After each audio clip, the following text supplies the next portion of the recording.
As Escrituras nos diz que uma mulher em profecia, muitas vezes representa uma igreja. Podemos dar alguns exemplos. E diga aos maridos: tenham amor por suas esposas, como o Messias amou a igreja. Em Jeremias, o Criador compara a filha de Sião, que é a filha do povo do Criador de Israel, com uma mulher delicada e adorável. E muitas vezes no livro de Oséias ele compara o povo de Israel com sua noiva. Além de duas mulheres principais no Apocalipse, uma representa a igreja verdadeira, e a outra representa uma falsificação, Babilônia. Vamos para uma das grandes histórias das Escrituras. Essa história se encontra em 1 Reis capítulo 3, e podemos ler os versículos do 16 ao 28. Depois que Salomão se tornou rei, as pessoas ficaram maravilhados com sua sabedoria. Há muitos exemplos de sua grande sabedoria, mas um que se destaca na história, e se tornou realmente proverbial, é sobre duas mulheres. Elas eram mulheres solteiras, e ficavam no mesmo quarto de uma casa. Ambas tinham acabado de dar à luz a bebês, em quase exatamente ao mesmo tempo. Mas infelizmente durante a noite uma das mulheres rolou, e acidentalmente sufocou seu bebê. Ela acordou durante a noite, e viu o que tinha acontecido. Ela sentiu tanta culpa e tristeza, e pensou: bem, o bebê da mulher que está no quarto comigo, é quase da mesma idade, e como são pequeninos e nessa idade, todos parecem iguais, eu vou trocá-los, ela não vai perceber a diferença, e então pensará que o bebê dela é o que está morto. Enquanto a sua amiga dormia, ela pegou o bebê vivo, e trocou pelo seu bebê morto, fazendo isso durante a noite. A pobre, que recebeu o bebê morto, ao acordar pela manhã para amamentar, viu que o bebê oscilado não respirava, mas começou a analisar a criança e constatou que aquele não era seu filho.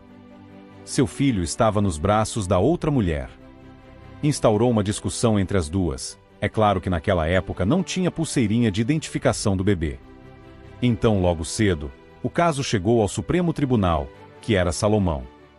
E quando as mulheres entraram, Salomão disse: bem, você diz que o bebê vivo é seu, e você diz que o bebê vivo é seu e o morto é dela. Então, eu vejo uma única solução. Vamos cortar o bebê ao meio. Então ele disse a um de seus soldados, para pegar sua espada e dividir o bebê.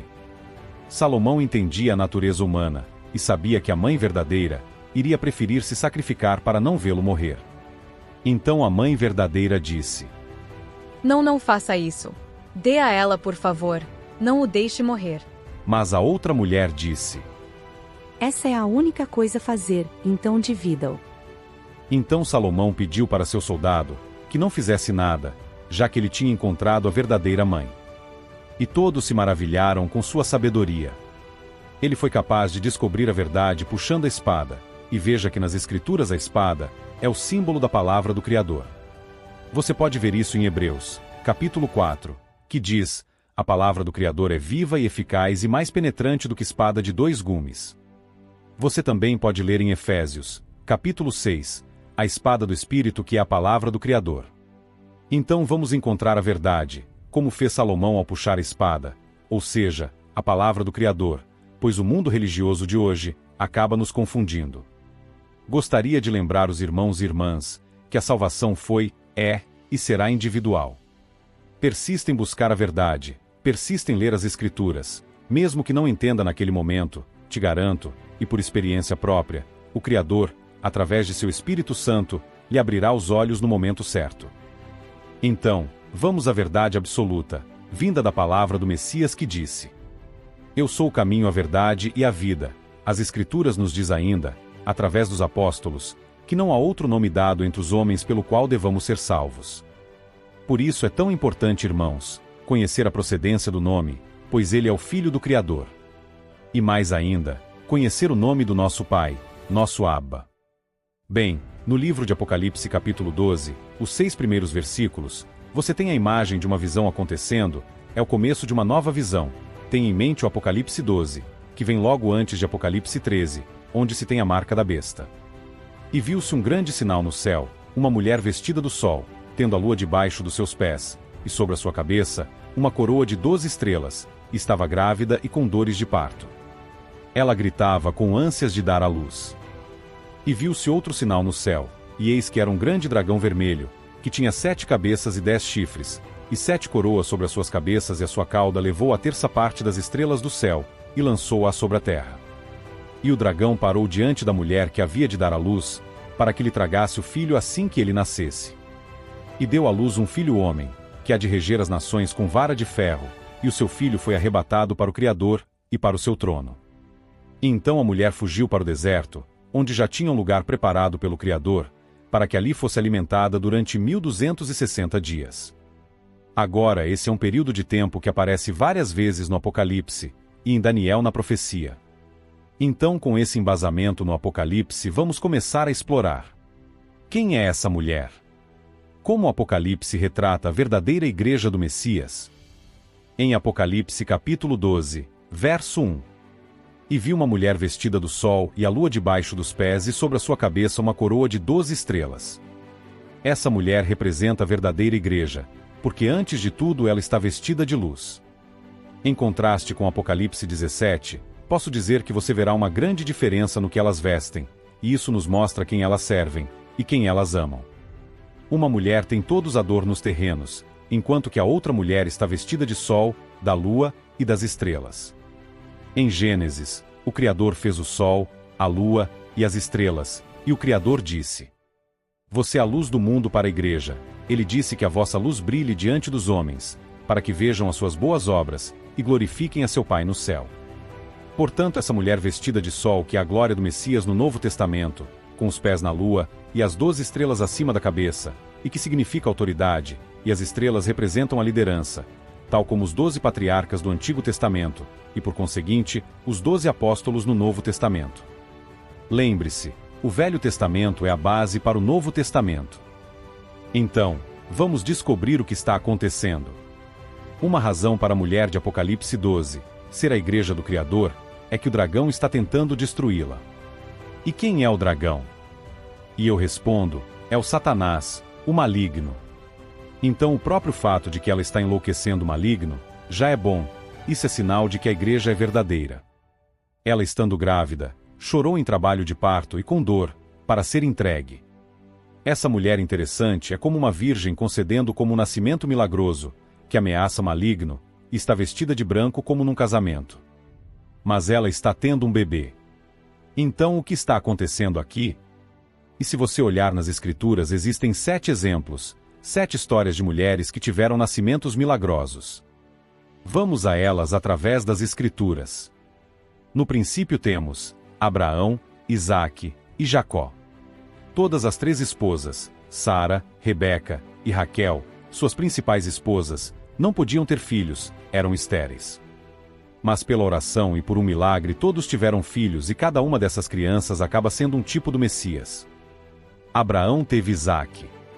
E Abraão sobe a montanha com Isaque, para oferecê-lo. Isaque carregou a madeira nas costas, como o madeiro que estava nas costas do Messias. Mas então, eles encontram um carneiro preso em um espinheiro por seus chifres, e o nosso amado Messias teve em sua cabeça uma coroa de espinhos. O carneiro e Isaque foi um sacrifício voluntário, sendo ele um tipo do Messias. E Isaque teve Jacó e Esaú. O Jacó é o pai dos 12 patriarcas, assim como o Messias, que teve 12 apóstolos. Jacó lutou como um intercessor, um mensageiro, conhecido por nós como um anjo, por seu povo.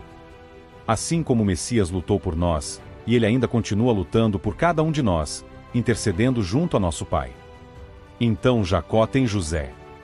E José é aquele filho prometido que foi vendido por seus próprios irmãos, por um preço de um escravo por prata. O Messias foi vendido por um dos seus apóstolos por prata também. Bem, José foi vendido por um dos seus próprios irmãos, por 20 moedas de prata. Ou seja, ele foi traído como Messias, vendido por 30 moedas de prata. E ainda, José perdoou todos os irmãos e os alimentou com o pão, para que não perecessem. O Messias nos diz: Eu sou o pão da vida. José foi separado do pai para salvar a todos da fome. E o Messias também deixou o pai, para nos trazer o pão da vida. Então há muitos paralelos sobre o nosso amado Messias e José. Continuando os nossos estudos, e o próximo é Sansão. Os pais de Sansão eram estéreis, e foi Sansão um tipo do Messias, pois ele entregou sua vida no templo de Dagom, que caiu. E conta que ele matou mais na sua morte do que durante a sua vida, libertando seu povo que era oprimido por essas pessoas. O Messias, no madeiro, fez mais para nos libertar do que qualquer um. Ao ser pregado no madeiro, dando sua vida pela nossa, ele nos libertou do pecado, matou o que poderia nos matar. Então tem uma criança sunamita, e não nos diz o seu nome, diz apenas que é uma mulher sunamita, e ela teve um bebê por um milagre. Essa criança, quando menino, morre no campo, trabalhando com seu pai, mas Eliseu, o profeta, revive a criança, e então aqui está uma criança prometida revivendo, que é como o Messias ressuscitando. Próxima, temos Ana, com nascimento milagroso, onde ela ora e o Criador dá a ela um filho, de nome Samuel. Ele se torna um profeta e um sacerdote, para o povo do Criador. E o nosso Messias é o nosso profeta, nosso sacerdote, nosso advogado e nosso juiz. E vem João Batista, no Novo Testamento, e é um dos maiores profetas. Todos esses nascimentos milagrosos eram meninos, e todos esses meninos são como tipos do Messias. Então chegamos no Messias, é o maior nascimento milagroso, uma virgem concebe, e tem um filho. Todo o Antigo Testamento, a Igreja do Criador, estava trabalhando para trazer finalmente no Novo Testamento a vinda do Messias. Mas o maligno não descansa, e conhece todas as profecias, ele conhece muito bem as Escrituras. Esse maligno tentou devorar a criança assim que ele nascesse, e podemos ver nas Escrituras 3 ações que ele tomou para isso. Primeiro, quando estavam escravos no Egito, e ele fez uma lei que todos os meninos deveriam ser mortos, porque ele sabia que a semente prometida haveria de nascer através dos descendentes de Israel. E todos os bebês foram jogados aos crocodilos, ou seja, ao dragão. Então lemos nas Escrituras que o Criador declarou que a semente prometida viria através de Davi. E durante o tempo de Atalia, ela destruiu toda a semente real, e tentou matar todos os bebês, mas um foi poupado, assim como Moisés sobreviveu. Diz que Joás sobreviveu. E chegamos ao Novo Testamento.